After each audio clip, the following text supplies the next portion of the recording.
que yo fui su mentor, pero ya él me superó. Así que no se haga mucha expectativa mía. Eso a veces suele ser que un discípulo supera al maestro. Le doy gracias a él por la invitación, una persona especial y su familia. Ciertamente cuando estaba estudiando en la universidad, mis hijos estaban como están los hijos de él ahora. Y eso hace como una semana nada más, ya mi hija se casó. Entonces, Juan, ahorita la iglesia te va a ver lleno de canas. La vida se va volando. Se va volando. Por ejemplo, aquí hay mucha muchacha joven. A veces se cree que una muchacha con 17, 18 años está empezando a vivir. No. El promedio de vida de un hombre, según la Biblia, son 70 y 80. 70 y 80 son 150 años. Entre 2 da 75. Eso en estadística se llama media aritmética. 75 entre 4 es a 17.5. Las que tienen 18 años ya vivieron el 25% de su vida, en el caso que se vayan a morir de vieja.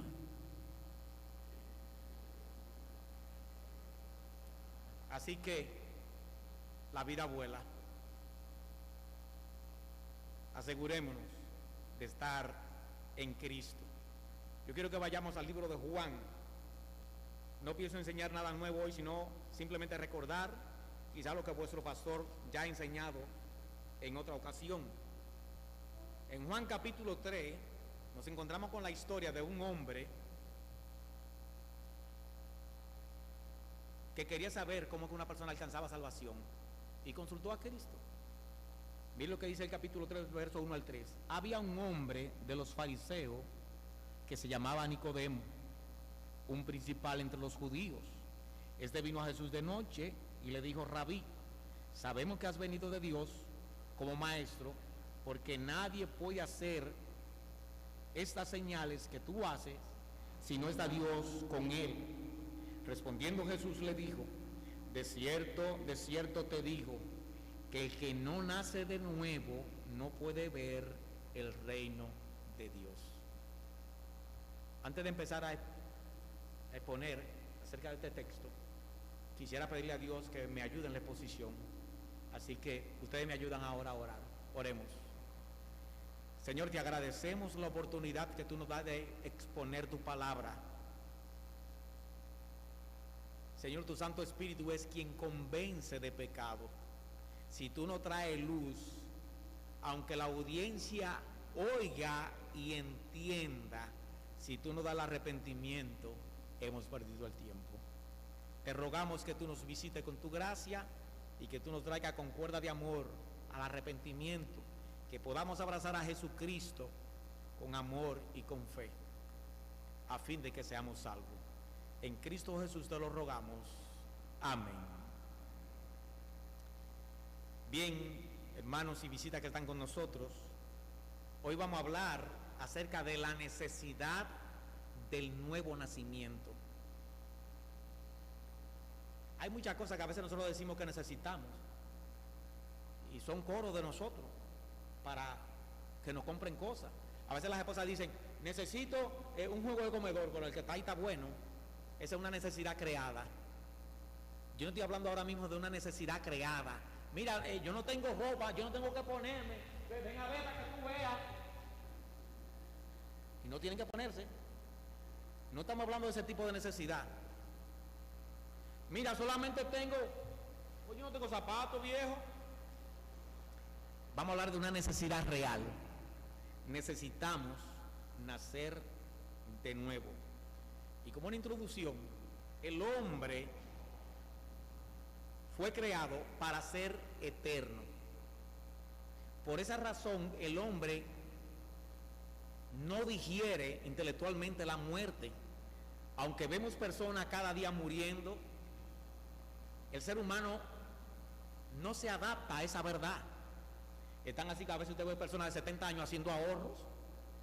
¿Y para qué tú ahorras? Para mi vejez, pero venga acá, veterano. Ya hace tiempo que usted llegó a su vejez, que lo suyo. No, porque la gente no cree, no piensa en que se va a morir. Porque el hombre fue creado para ser eterno. Y en ese sentido, aunque el hombre ve que las personas mueren, tienen la idea de que un día tiene que darle cuenta a Dios. Y en ese sentido, el hombre es religioso. ¿Y qué es la religión? Bueno, la religión es el esfuerzo humano para alcanzar a Dios.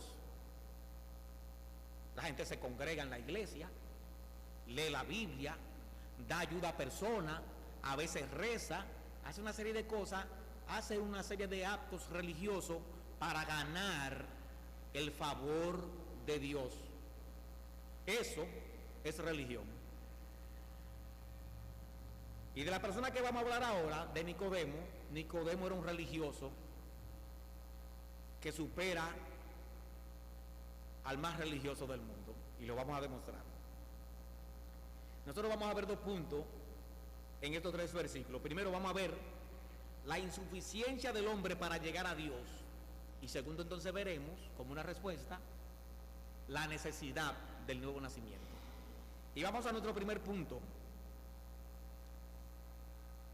¿Qué puede hacer un hombre para ganarse el favor de Dios? ¿Qué usted y yo podemos hacer para llegar al cielo?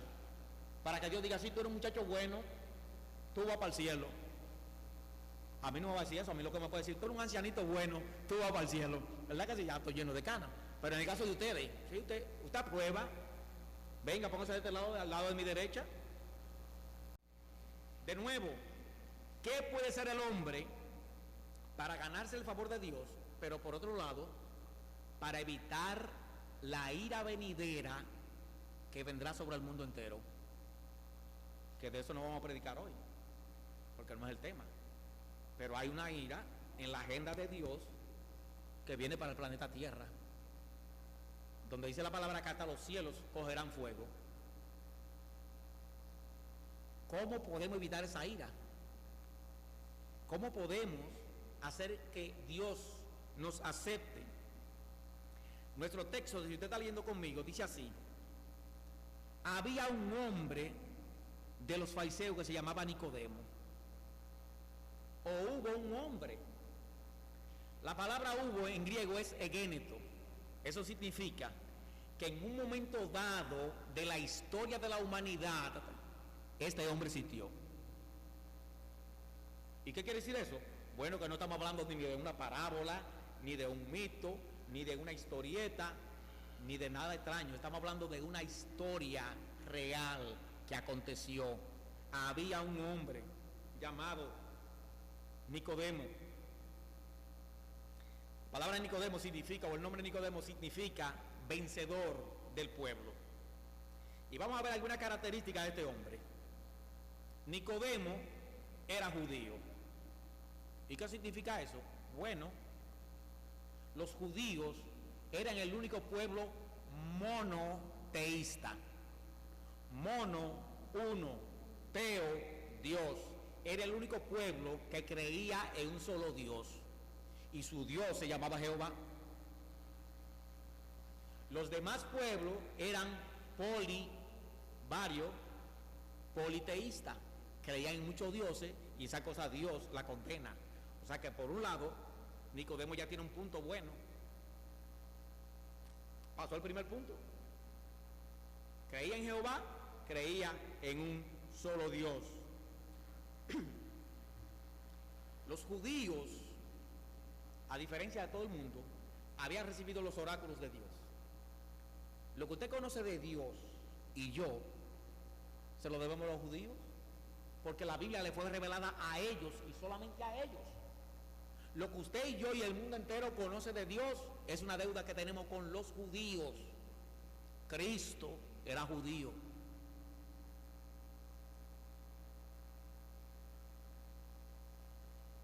Así que toda la revelación vino a través de ellos. Segundo, Nicodemo no solamente era judío, Nicodemo también era religioso.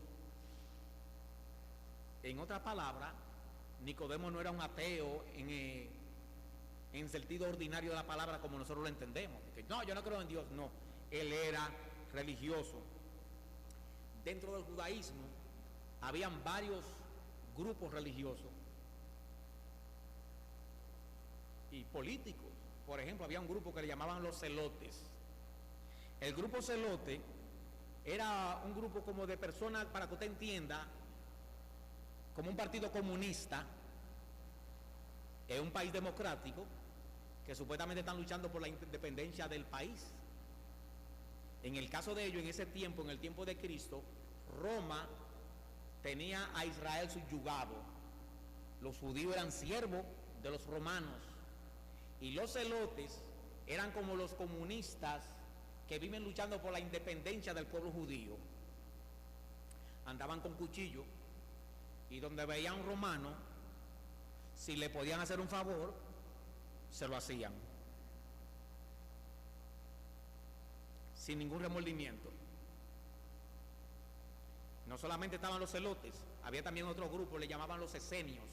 Estos eran también religiosos y eran tan recalcitrantes que se apartaban para los montes y practicaban el ascetismo. El ascetismo no es más que la autopráctica que una persona se impone para acercarse a Dios en cuanto a comida. No come aquello, no come lo otro, se separa de allí. Esos son los esenios que estaban allá. También había otro grupo que teológicamente hablando eran liberales. Esto es, que leían la palabra y tenían una interpretación medio extraña de ella. Y en otro caso, la leían pero no creían eso. Se llamaban los saduceos. Recuerden que ese grupo fueron de los que se levantaron contra Cristo, los saduceos. Ellos no creían en la resurrección, no creían en el juicio final. Ellos decían, es un disparate. ¿Cómo es posible que una persona después que se muere y que va a resucitar? Y Cristo le presenta ahí un argumento bien interesante. Dice Cristo, yo no soy Dios de muertos, sino Dios de vivos. Y yo soy el Dios de Abraham, y el Dios de Jacob, y el Dios de Isaac. Entonces, si yo no soy Dios de muertos, en algún lugar están ellos vivos. Ese fue su argumento para convencerle de que la vida no termina con la muerte. Por otro lado, también estaban los escribas. Los escribas eran otros judíos que se encargaban de transcribir la Biblia. Recuerde, no había imprenta, ni papel. La Biblia se escribía en cueros de animales. Y cuando un escriba estaba escribiendo la Biblia, si en ese momento estaba escribiendo el nombre Jehová, si el rey llegaba, el rey tenía que pararse a esperar que le escribiera el nombre. Y como le acabo de decir, escribía en cueros de animales, eso no eran 2 segundos ni 2 minutos. Cuando él terminaba el nombre Jehová, entonces él le podía prestar atención al rey o a la máxima autoridad. Los escribas entonces eran quienes transcribían la Biblia. Y por último, teníamos los fariseos. La palabra dice que Nicodemo era fariseo. Ya dijimos que era judío, el único pueblo del mundo que cree un solo Dios en ese entonces. Aparte de ser una persona que solamente creía en un solo Dios, también era fariseo. ¿Y qué eran los fariseos? Los fariseos eran la religión más estricta dentro del judaísmo. La palabra fariseo viene del griego farisaios. La palabra farisaios viene del arameo perisaya, y la palabra perisaya viene del hebreo perusín, y la palabra perusín quiere decir separado, santo o pietista. Le llamaban los santos a ellos. Ahí viene un santo, pero no como mote de burla. No como mote de burla. Si en la mente de un judío había una persona que seguro se ganaba el cielo, era el escriba y el fariseo. Y Nicodemo era las dos cosas. Nicodemo era fariseo y era escriba. Pero ¿qué más? ¿Cómo nacen los fariseos? Porque hoy la palabra ofensiva, chamo evangélico dice, tú lo que eres un fariseo, lo están ofendiendo. Pero ¿cómo nacen los fariseos? El movimiento fariseo se cree que tuvo su origen en un tiempo anterior a la guerra de los macabeos. Era un grupo de resistencia pasiva dedicada a la observancia del judaísmo. O sea, los judíos, que en muchas ocasiones fueron invadidos por otros pueblos, se los llevaban a otros pueblos como esclavos. Y en ese trayecto para allá, mezclándose con otras religiones, perdían la esencia muchas veces de su verdadera religión. Y empezaban entonces como a desviarse en cuanto a la Biblia. Y el grupo de fariseos surge como con la motivación de evitar que la religión monoteísta se hiciera politeísta. De manera que su origen y su motivación era buena, pero con el tiempo se desgastaron y empezaron a hacer cosas malas. De hecho, cuando surgieron, resistieron con mucho esfuerzo la persecución de Antíoco Epifanes. Antíoco Epifanes fue un hombre tan malo que para ese tiempo los historiadores y los teólogos, los que seguían la Biblia, pensaban que él era el anticristo.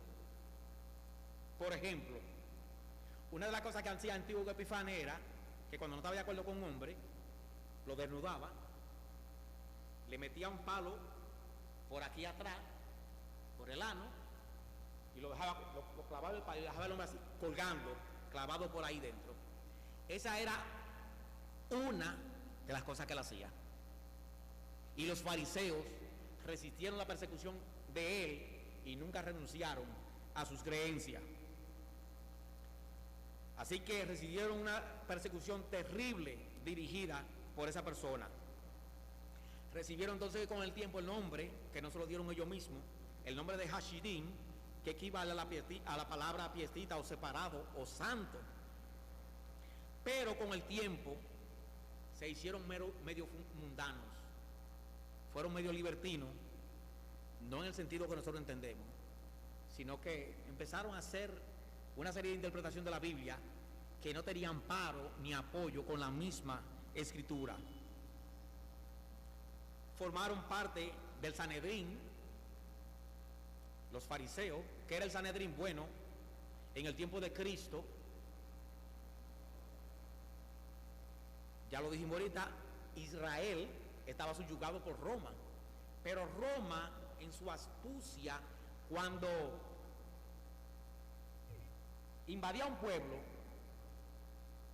no lo hastiaban, lo dejaban que ellos tuvieran sus propias religiones, con la condición de que al emperador había que adorarlo como si fuera un dios, y los dioses de Roma también había que adorarlo. O sea, yo decía, no, yo no me meto con tu dios, tú lo puedes seguir adorando, pero a mí hay que adorarlo. Y también le daban cierta libertad.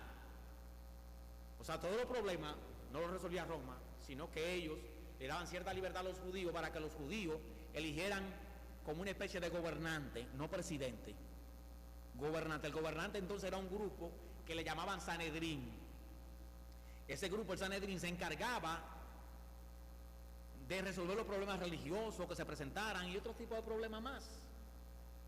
Bueno, pues Nicodemo formaba parte del Sanedrín. Hay un punto interesante. Para la persona formar parte del Sanedrín, el pueblo no lo elegía como se eligen en los políticos aquí. Nosotros votamos normalmente por el que más se anuncia en el televisor, es el más popular, por eso invierten tanto en campaña. No, allí era por la moral. La persona con una moral intachable era de las personas que formaban parte del Sanedrín. Pero noten, dentro del Sanedrín dice que había un principal entre los judíos. O sea, el Sanedrín era formado por la crema innata de Israel, moralmente hablando. Dentro de esa crema innata, él brillaba. O sea que Nicodemo era lo mejor entre lo mejor. Los fariseos también practicaban el exorcismo y eran fieles en su diezmo. Nicodemo daba su diezmo y daba ofrenda. Entonces ya por los evangélicos diezman, sí, pero nosotros no somos salvos por dar diezmo, porque Dios no se compra con dinero, no somos salvos por diezmo. Él también entonces diezmaba, ofrendaba, prescribían pena capital para la blasfemia y el adulterio. Se le aplicaba pena capital a la persona porque ellos lo imponían. Ellos tenían muchas doctrinas correctas, contrarias a los saduceos y a otros grupos. Ellos creían en la resurrección, creían en el juicio final, creían que había un premio después de la muerte si usted se portaba bien, etcétera, etcétera. Noten que en una ocasión Cristo dice, hagan como ellos dicen, no hagan como ellos hacen. Su doctrina era buena, su práctica era de político. ¿Se entiende? Entonces ellos eran moralistas, eran personas que como personas valían la pena. De nuevo, con el tiempo hicieron de la religión algo externo. La doctrina la exponían, pero no tenían experiencia privada con Dios. Para resumirle, el movimiento fariseo con el tiempo se volvió como se ha vuelto la iglesia evangélica en el día de hoy. Los evangélicos en su mayoría no tienen experiencia con Dios. La iglesia está muy mundana hoy día. Eso pasó con el movimiento fariseo. Incluso llegó un momento que Dios lo acusó de exhibicionista y de una actitud santurrona. Los fariseos les gustaban orar, ¿saben dónde? En las esquinas. Una calle así, otra aquí, entonces se ponían ahí a orar. El que venía por aquí lo veía y el que venía por aquí también. Eran exhibicionistas. ¿Qué enseñaban con relación al día de reposo? Eran bien religiosos.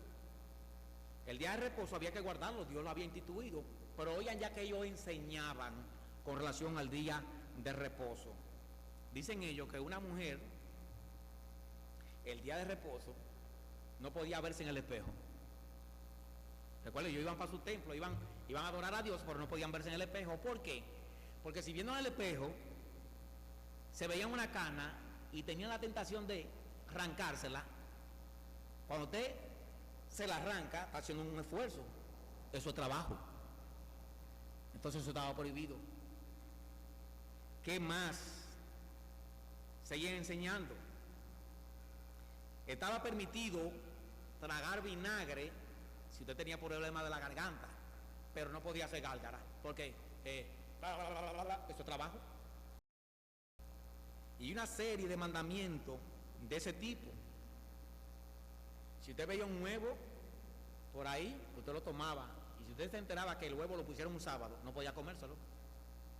Y si se lo comía, había que matar la gallina.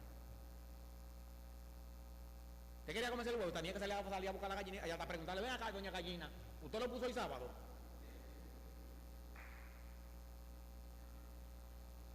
Pero lo grande del caso es que ellos enseñaban eso como si Dios había impuesto eso. Eran tan radicales que de los 10 mandamientos habían hecho 613. Nicodemo hacía de todo para alcanzar la salvación. Nicodemo era un religioso de ese tipo. Así que ya vemos, era judío, monoteísta, el único pueblo que creía en Dios. Segundo, era religioso, y dentro de la religión era el más estricto. Pero ¿qué más también? Nicodemo tenía buena economía. Y usted diría: ¿y de dónde te saca esa información de esos 3 versículos? Bueno, cuando usted investiga toda la historia, usted recuerda que Cristo en una ocasión entró a un templo y le fajó a golpe a la gente y a fuetazo y le volcó la mesa, porque en el templo hacían negocio. Los judíos celebran su fiesta igual que nosotros. Nosotros pues bailando, ellos no, la fiesta de ellos es una fiesta religiosa. Ellos van al templo con un animalito aquí al hombro para sacrificarlo, para perdón del pecado de ellos. Entonces ellos van al templo con su animalito, y el fariseo entonces veía el animal y empezaba a observarlo. Pues ese animalito no llena la medida, los controles internos. No, ese animal no puede ser.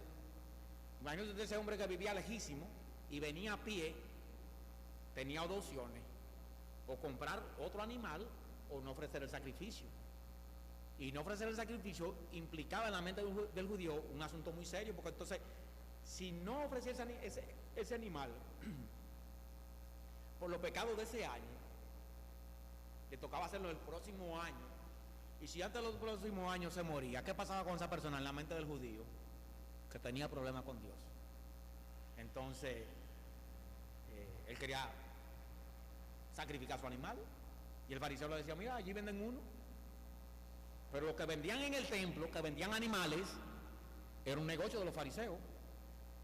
Y cuando ya le iba el hombre, ¿cuánto cuesta esa oveja? Pongamos 100 pesos. Toma. ¿Qué pasa? No, ese dinero no. Ese dinero con eso no se compra aquí. Vaya ya al banco de cambio y cámbielo en moneda de la de nosotros para venderle. Cuando la persona iba ya a cambiar la moneda por otra moneda, te daban aquí. Ese negocio era de los fariseos. Y los animales que vendían aquí también era otro negocio de los fariseos. Por eso Cristo se llena de una ira santa y entra como Mike Tyson en su tiempo. Tumbó todo, la gente salieron corriendo. Tenían un atropello económico contra el pueblo. Y ahí inferimos. El país entero compraba sus animales a ellos para el sacrificio. De manera que tenían libertad económica. ¿Qué más? Ya dijimos en cuanto a su moral, era la mejor. Entonces vemos en Nicodemo que era judío, era fariseo, era un principal, también era escriba, transcribía la Biblia, tenía libertad económica, era moralista, pertenecía al Sanedrín, y con todo y eso Cristo le dice: ¿quiere ir al cielo? Sí, tiene que nacer de nuevo. Todo lo que tú eres, Nicodemo, no es suficiente. Entonces te preguntaría, pero ven acá, Nicodemo era religioso, daba diezmo, observaba la Biblia, era legalista, era moralista. Según los judíos, dentro de esos fariseos mañosos, él no era de ellos, era moralista, era un principal. Y aún así Cristo le dice, tiene que nacer de nuevo. Yo quiero que vayamos nuevamente a nuestro texto. Mire cómo dice: había un hombre de los fariseos que se llamaba Nicodemo, un principal entre los judíos. Verso 2. Este vino a Jesús de noche y le dijo: Rabí, sabemos que ha venido de Dios como maestro, porque nadie puede hacer estas señales que tú haces si no está Dios con él. La respuesta de Cristo. Verso 3. De cierto, te digo que el que no naciere de nuevo no puede ver el reino de Dios. Noten que él va como ensalzando a Cristo, y Cristo le salta con algo que aparentemente no era lo que él esperaba. Bien, entonces, viendo nosotros todo lo que este hombre era y no era salvo, preguntamos: ¿y qué es entonces lo que hay que hacer para ser salvo? Nuestro texto dice, primeramente, que él fue a buscarlo de noche. ¿Por qué de noche? Aquí voy a especular porque la Biblia no lo dice. Pudiera ser que Cristo en la noche estuviera más disponible para un conversatorio. Quizá era una persona con mucha interrogante bíblica. Él, como fariseo y escriba, quizá quería preguntarle muchas cosas de la Biblia a Cristo. Y también pudiera ser que él, como fariseo al fin, fuera de noche por miedo a sus compañeros. Porque ¿qué van a decir la gente? Un hombre con un doctorado consultando a un hombre que lo que vive y se crió en un patio haciendo muebles. Ese hombre no es académico. ¿Cómo tú vas a consultar a un hombre que no es académico cuando tú tienes un doctorado? Pudiera ser quizás por vergüenza, no lo sabemos. El asunto es que le consultó de noche, lo visitó, y él le dice: sabemos. Esto significa que no solamente Nicodemo estaba convencido de que Cristo no era un hombre común y corriente, sino que había un grupo dentro de ellos que parece que se venían a discutir, decir: ven acá, por este hombre, yo no sé, resucitó allí y nosotros lo vimos. El hombre vía y el hombre se paró de la tumba. Vimos un hombre con un brazo seco y el brazo le tomó vida. Vimos un leproso, vimos endemoniados, vimos ciegos. Este no es un hombre común y corriente. Parece que ellos discutían eso. Y cuando él va donde Cristo, le dice: Señor, nosotros sabemos que tú has venido de Dios. Estamos totalmente convencidos Nicodemo entonces está exaltando a Jesús, pero Cristo no buscaba los aplausos de los hombres. En otras palabras, Cristo no era como nosotros. A nosotros nos encanta que nos den aplausos. Cuando mi hija me dice, papi, tú te ves más joven que mami, yo me pongo contento. Nos encanta que nos elogien. Cristo no era así. No andaba buscando los aplausos de los hombres. Le habló de la mayor necesidad que tiene el hombre. Nicodemo, tú tienes que nacer de nuevo. Cristo, como Dios, escudriña los corazones del hombre. Y no es verdad que un hombre de la envergadura de Nicodemo iba a visitar a un hombre solamente para decirle, yo sé que tú has salido de Dios. No, Cristo sabía que él tenía una motivación más grande. Y Cristo parece que vio el corazón de él y sabía en busca de qué él fue realmente. Y Cristo le dijo de una vez, mira, tú tienes que nacer de nuevo. Todo lo que tú eres, tus credenciales, es basura. Tiene que nacer de nuevo. En Mateo 19:16, un rico en su afán se le acercó a Cristo y le dijo, maestro, bueno, ¿qué tengo que hacer para ser salvo? Le preguntó de una vez. Esa parece que era la pregunta que tenía Nicodemo, pero primero fue, como esta persona que le quieren pedir a usted, primero le hacen un cuento extraño, le van diciendo algo y lo último que le dice es lo que ellos le quieren decir. Lo último que le dicen. Cristo de una vez le dijo, no, yo sé que tú has venido. ¿Tú quieres saber con relación a la salvación? Tú tienes que nacer de nuevo. La pregunta es ahora, ¿cómo se nace de nuevo? ¿Cuál es mi situación delante de Dios que yo tengo que nacer de nuevo? ¿Qué me pasa si yo muero sin nacer de nuevo? Esas son preguntas determinantes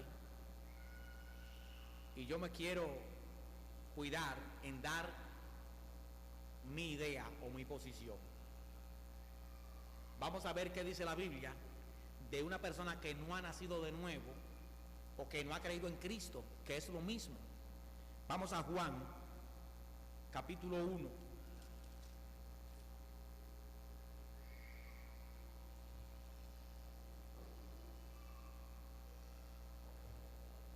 En Juan, capítulo 1, verso 11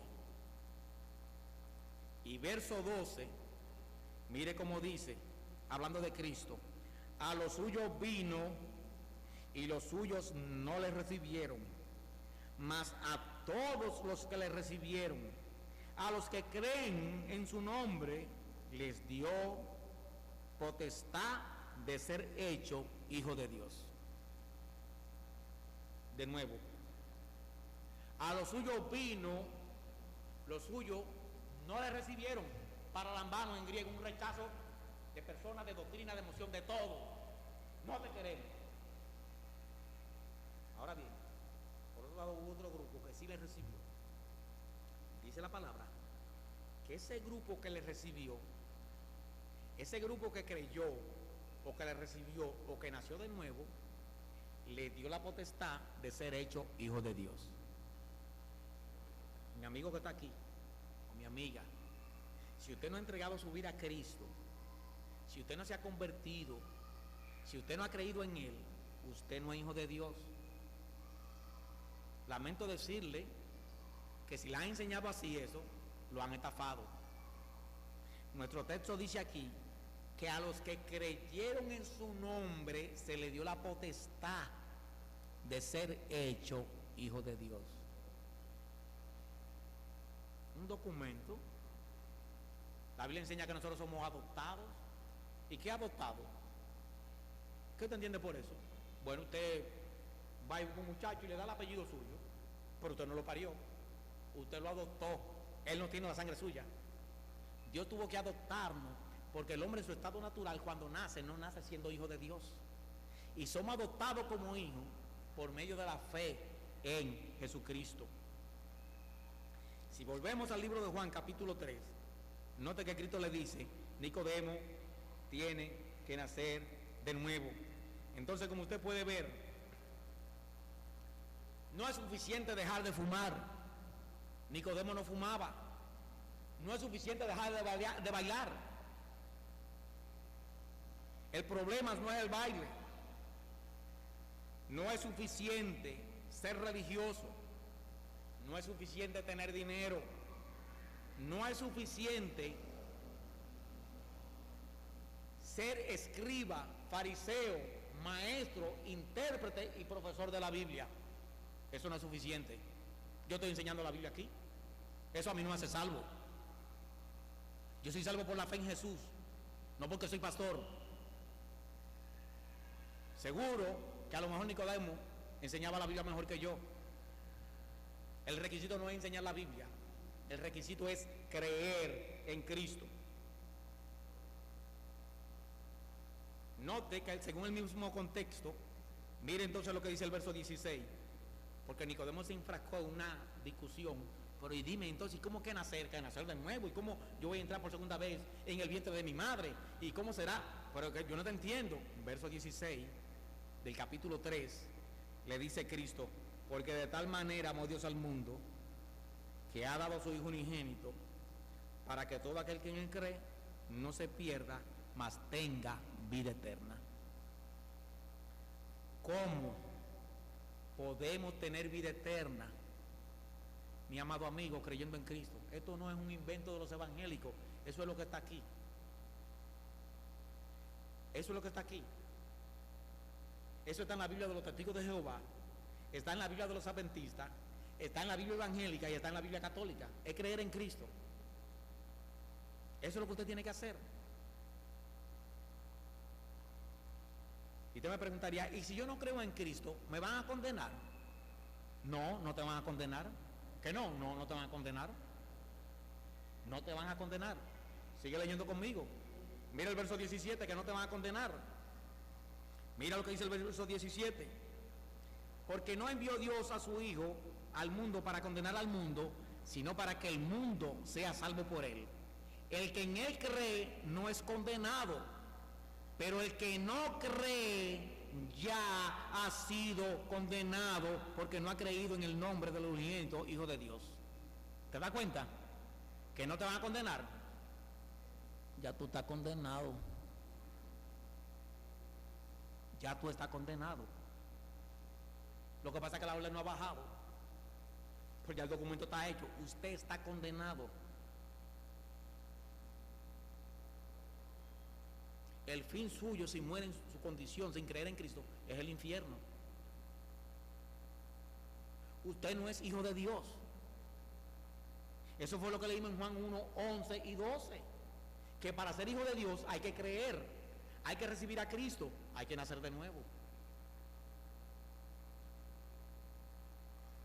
Mi amigo que está aquí,